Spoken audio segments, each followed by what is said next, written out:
Halo, Assalamualaikum semuanya. Assalamualaikum warahmatullahi wabarakatuh. Apa kabar semuanya? Jumpa lagi dengan saya di channel belajar dengan Ibu Ririn ya. Siang ini kita akan membahas tentang pergolakan dan pemberontakan dalam negeri yang mengancam disintegrasi bangsa.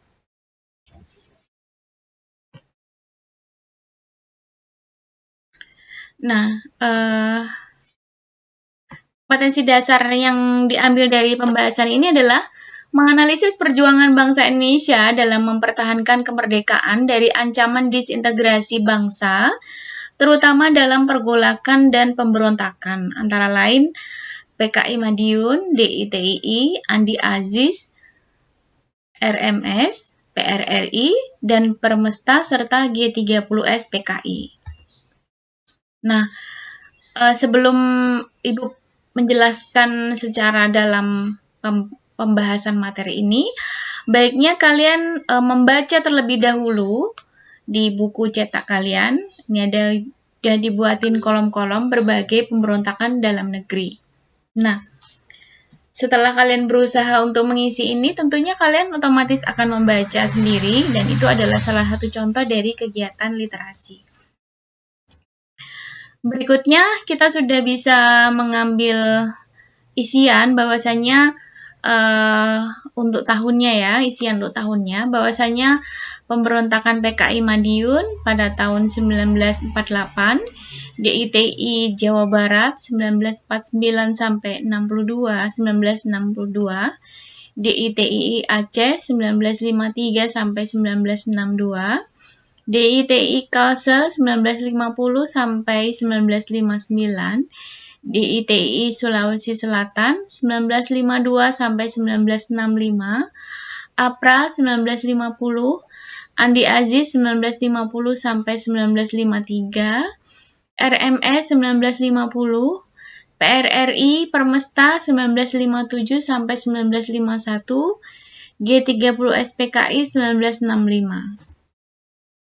Nah, kita akan bahas satu-satu tokohnya, latar belakangnya, kemudian tujuannya, dan bagaimana proses penumpasannya. Yang pertama yang muncul adalah pemberontakan PKI di Madiun tanggal 18 September 1948. Tokohnya adalah Amir Syarifuddin Musso dan Musso ya. Latar belakangnya adalah Amir Syarifuddin ini diturunkan dari jabatannya sebagai Perdana Menteri setelah perjanjian Renville. Nah, kemudian dia membentuk suatu organisasi komunis dengan nama PKI ya. Tujuannya adalah ini ingin mendirikan negara komunis di Indonesia. Jadi dia ingin bahwasanya di Indonesia itu negaranya berbentuk komunis seperti itu. Kemudian proses penumpasannya, PKI Madiun ini dapat ditumpas berkat bantuan TNI dan rakyat pada tanggal 30 September 1948 yang dipimpin oleh Ahmad Nasution. Musso dan Amir Syarifuddin pun tewas tertembak dan beberapa pengikutnya dijatuhi hukuman mati yang dilaksanakan tanggal 20 Desember 1948. Nah, ini kemudian ada DITI yang di Jawa Barat. Ini tokohnya adalah SM Kartosuwiryo ya. Lokasi ini organisasinya, pendiriannya ada di Desa Cisayong, Malangbong, Garut ya. Tanggal 7 Agustus 1949. Nah, kenapa Kartosuwiryo mendirikan organisasi ini? Latar belakangnya adalah tidak setuju terhadap hasil perjanjian Renville yang mengharuskan tentara Siliwangi hijrah ke Jawa Tengah. Nah, tujuannya dia ingin mendirikan negara Islam di Indonesia. Nah, ini adalah proses penumpasannya. Proses penumpasannya melaksanakan operasi Bratayuda yang menggabungkan divisi Siliwangi dan divisi Brawijaya.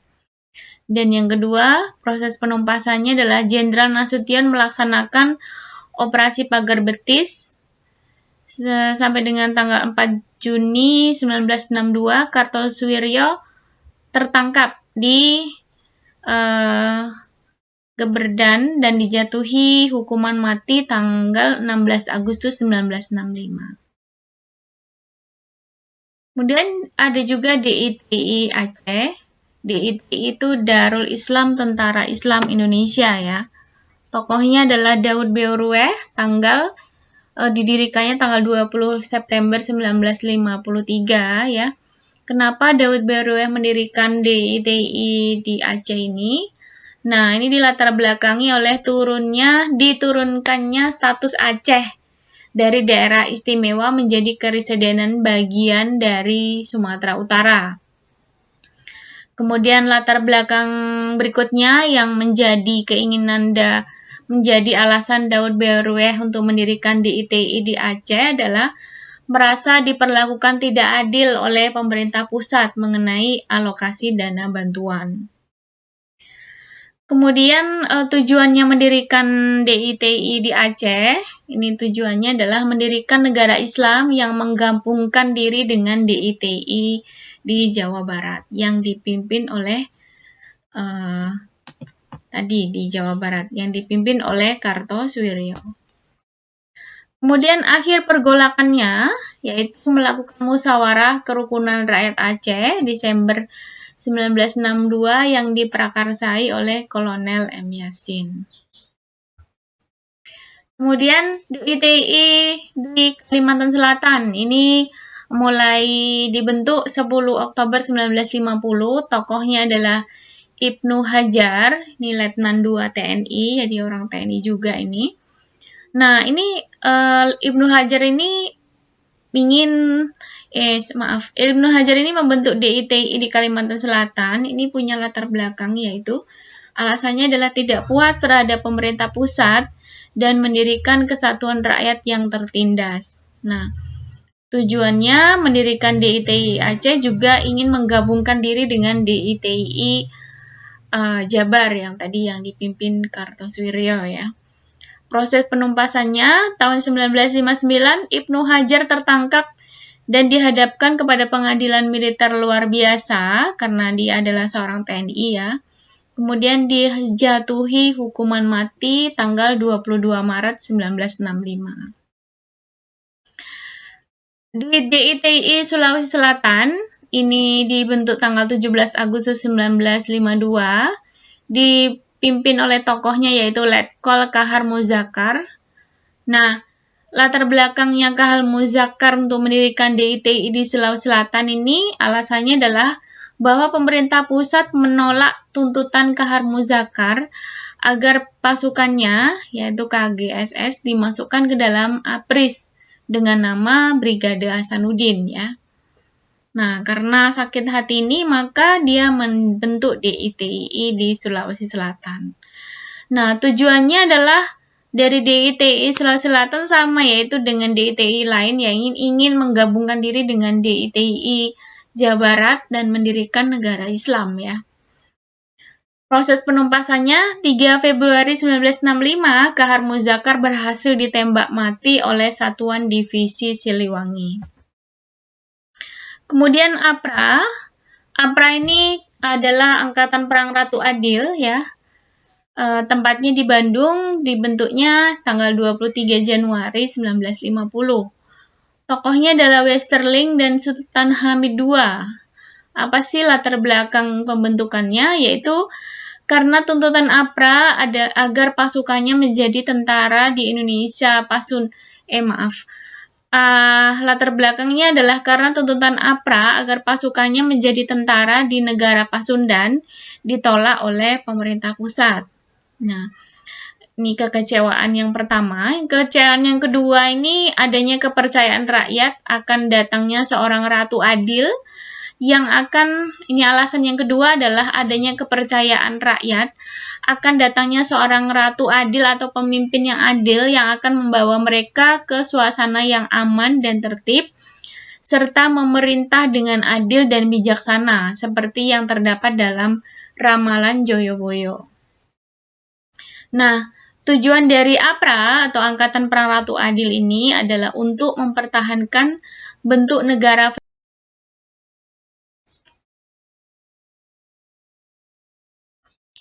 Nah, apa itu negara federal? Negara federal itu adalah negara bagian ya. Kemudian proses penumpasannya, APRA terdesak dan dihancurkan oleh TNI tanggal 24 Januari 1950. Namun, Westerling berhasil diloloskan melalui Singapura dengan pesawat Catalina milik Angkatan Laut Belanda. Dan kita tahu bahwasanya Indonesia tidak punya kerjasama dengan Singapura dalam hal untuk yang menangkap buronan seperti ini. Jadi, kalau sudah masuk Singapura ini sudah hilang jejak seperti itu. Kemudian pemberontakan Andi Aziz, ya. Ini tempatnya pendiriannya di Makassar, yaitu dibentuk tanggal 30 Maret 1950. Tokohnya sesuai dengan namanya yaitu Kapten Andi Abdul Aziz. Nah, apa sih yang melatar belakangi Andi Aziz untuk untuk melakukan pemberontakan ini? Karena pemerintah pusat menolak tuntutan Andi Aziz agar pasukan APRIS bekas KNIL yang bertanggung jawab atas karena pemerintah pusat ini menolak tuntutan Andi Aziz agar pasukan APRIS bekas KNIL saja yang bertanggung jawab atas keamanan di daerah NIT ya. Nah, tujuannya dari pemberontakan ini adalah mempertahankan berdirinya NIT atau Negara Indonesia Timur. Proses penumpasannya, Andi Aziz dijatuhi hukuman 15 tahun oleh pengadilan militer di Yogyakarta tahun 1953. Nah, karena Andi Aziz ini seorang TNI, jadi hukumannya, pengadilannya diadili oleh pengadilan militer. Kemudian pemberontakan Republik Maluku Selatan, ini di Ambon ya, terjadi pada tanggal 25 April 1950. Tokohnya adalah Mr. Dr. Christian Robert Stephen Somokil atau kita kenalnya sebutnya namanya Somokil gitu aja. Sama Insinyur Manu Sama ya. Karena Somokil ini alasannya kenapa dia melakukan pemberontakan karena Somokil ini tidak setuju atas terbentuknya Negara Kesatuan Republik Indonesia. Dan dia juga tidak setuju penggabungan daerah-daerah di Indonesia Timur, Dia juga tidak setuju adanya penggabungan daerah-daerah Indonesia Timur ke wilayah kekuasaan Republik Indonesia. Nah, dia melakukan pemberontakan ini ingin membentuk negara sendiri, yaitu Republik Maluku Selatan atau RMS. Nah,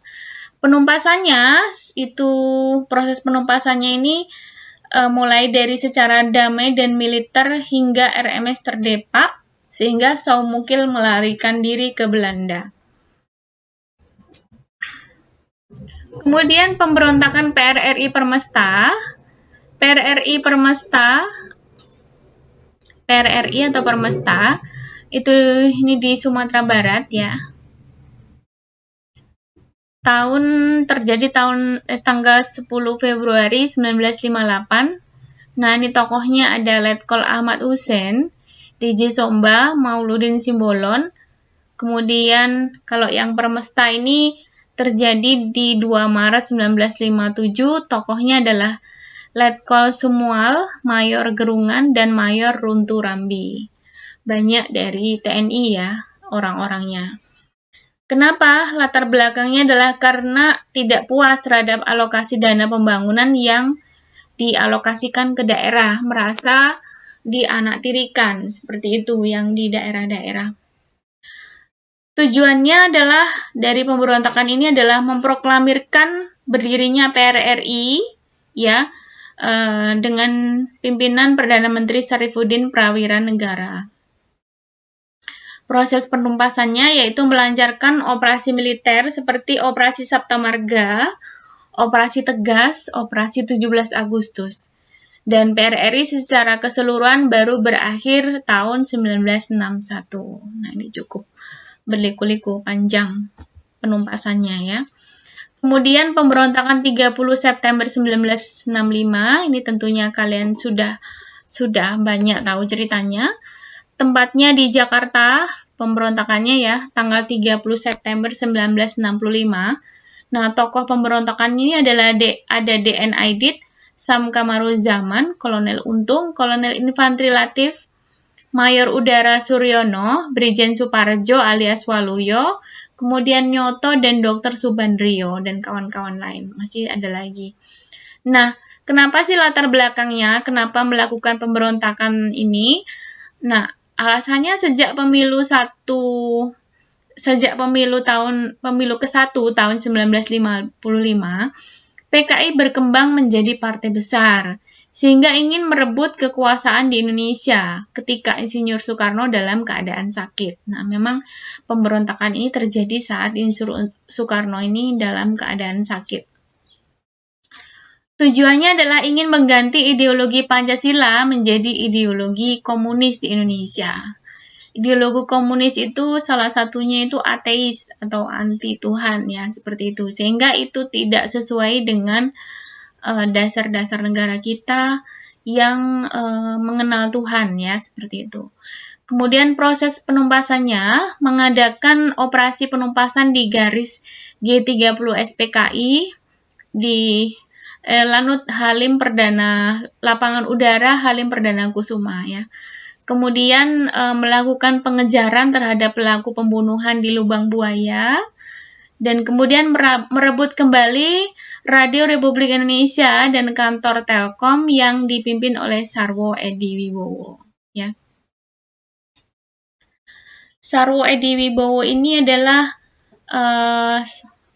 salah satu TNI tokoh ya. Ini adalah ayah dari mertua dari Bapak Presiden Republik Indonesia yang sebelumnya, yaitu Pak SBY ya, seperti itu. Nah, pemberontakan G30 SPK ini akhirnya dapat ditumpas dan pada tanggal 1 Oktober itu diperingati sebagai Hari Kesaktian Pancasila ya. Karena Pancasila sakti tidak bisa diganti dengan ideologi lain. Niat dari komunis adalah ingin mengganti ideologi Pancasila menjadi ideologi komunis. Nah, nanti kalian bisa tulis kembali di sini dalang-dalang di balik G30 SPKI ya. Nah, ini setelah pembahasan, di sini ada beberapa pendapat atau versi dalang-dalang di balik G30 SPKI 1965. Ini pendapat ya, versi. Versi Orde Baru, dalang dan pelaku pemberontakan G30 SPKI G30 SPKI 1965 adalah PKI. Nah, argumentasinya adanya dukungan terbuka yang dilakukan lewat Harian Rakyat tanggal 2 Oktober 1965, pengakuan para petinggi PKI di depan Mahkamah Militer Luar Biasa atau Mahmilub, adanya Biro Khusus PKI yang dipimpin Sam Kamaruzaman. Kemudian menurut pendapat W.F. Wertheim, dalang dibalik peristiwa berdarah 30 SPKI adalah Soeharto. Pendapatnya, alasannya apa? Letkol Untung dan Letkol Latif adalah orang dekat dari Soeharto. Soeharto cepat mengetahui tempat pembunuhan di Lubang Buaya, makanya bisa ditumpas dalam waktu 1 malam itu. Ini pendapat ya, versi ya.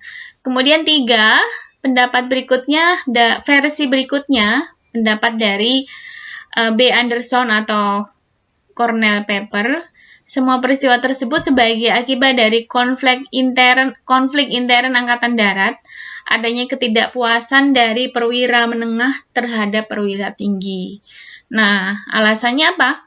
Pendapatnya adalah pelaku pembunuhan seperti Kolonel Untung berasal dari perwira menengah, dan tokoh-tokoh yang dibunuh para perwira tinggi yang berasal dari divisi yang sama. Gitu. Nah, itu alasannya alasan dari pendapat B. Anderson. Kemudian pendapat dari Peter Dale Scott, Dinas Intelijen.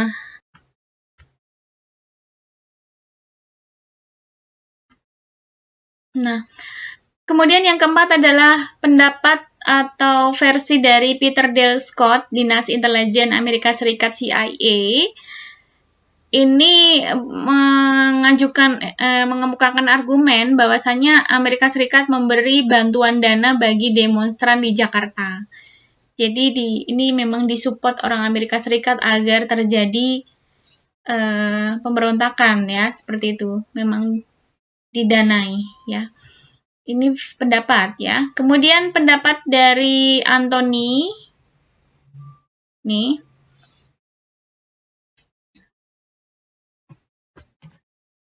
adalah ketika peristiwa Soeharto. Ya. Alasannya adalah ketika peristiwa terjadi, Soekarno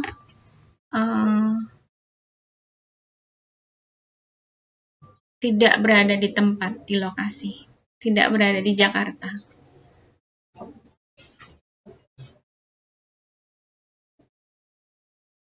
Nah, ini beberapa pemberontakan atau kejadian yang menyebabkan disintegrasi bangsa. Disintegrasi ini artinya perpecahan. Nah, itu saja video ini, pembelajaran ini ya. Semoga video ini bermanfaat. Jangan lupa like dan subscribe serta share. Dan jangan lupa saksikan video berikutnya. Assalamualaikum warahmatullahi wabarakatuh.